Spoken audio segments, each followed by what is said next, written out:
à cette nouvelle salle de la Philharmonie. Pourquoi on est si content de la voir? C'est parce qu'on l'attend depuis longtemps. Ça fait des décennies qu'on attend cette salle. Mais je crois que c'est un peu typiquement français de quand on n'a pas, on veut, et puis quand on a, on râle. Voilà. Donc je crois que ça résume un petit peu la situation. On se plaint quand on n'a pas une salle. Là, maintenant, on va avoir une salle magnifique. J'ai joué il n'y a pas très longtemps à Copenhague dans la salle un peu jumelle, puisque c'est Jean Nouvel qui l'a aussi faite, et c'est magnifique. Et donc, en jouant à Copenhague le mois dernier, je me disais, ça y est, finalement, on va prendre possession de cette salle. Donc moi, je m'en réjouis beaucoup. Je pense que dès que la salle sera terminée, tout le monde sera heureux et tout le monde va se précipiter pour à la fois y jouer et à la fois y écouter les concerts. Donc je ne fais pas partie des inquiets, et je fais surtout pas partie des gens qui disent pourquoi une autre salle à Paris. Je pense qu'on a vraiment besoin de cette salle depuis longtemps.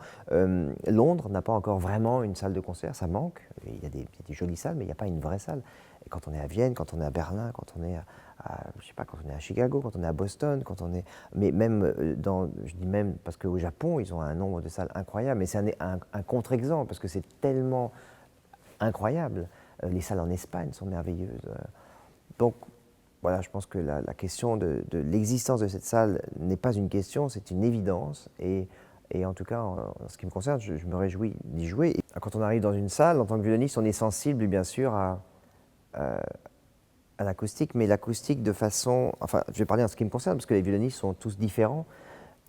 Moi, je suis très sensible à la rondeur du son, au fait que la sonorité puisse, sinon résonner, en tout cas vivre. Et vous avez des salles qui peuvent être magnifiques et très bien sonner, mais quand vous avez une sonorité mate, alors c'est parfois compliqué pour nous violonistes.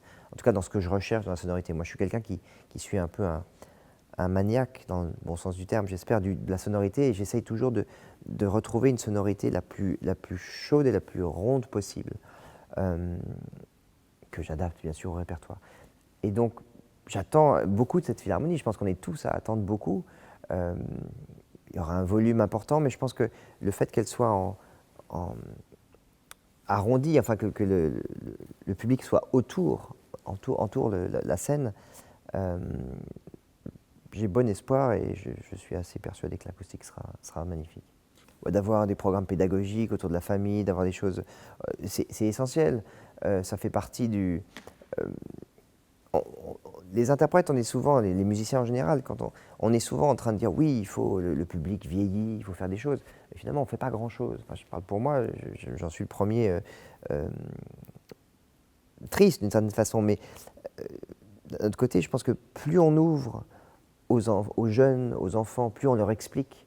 Si on demande à des enfants de venir à une répétition et qu'on ne les prépare pas à l'avance, pour eux, ça va être une sorte de récréation, donc c'est un coup dans l'eau. Je pense que la préparation, la pédagogie, le fait aussi que les artistes autorisent des répétitions, autorisent même des discussions, qu'on soit accessible, ce qui ne veut pas dire passer beaucoup de temps, mais simplement peut-être parler 5 minutes, leur montrer qu'on n'est pas simplement un type sur scène avec un costume. Et je pense que tous ces éléments vont jouer en la faveur de développer un nouveau public, d'arrêter de penser que la musique fait peur. Voilà. Parce que souvent, finalement, c'est ça.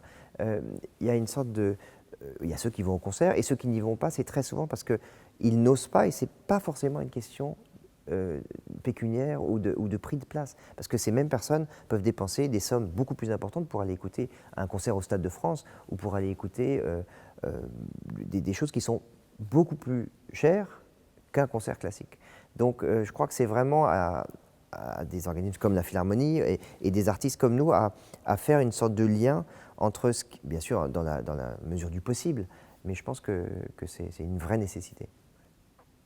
Voilà, finalement, Paris aura cette grande salle de concert dont tous les Parisiens et tous les Français rêvent depuis vraiment longtemps.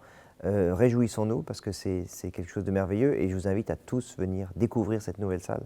Et en tout cas, nous, on sera là, les artistes, pour vous accueillir.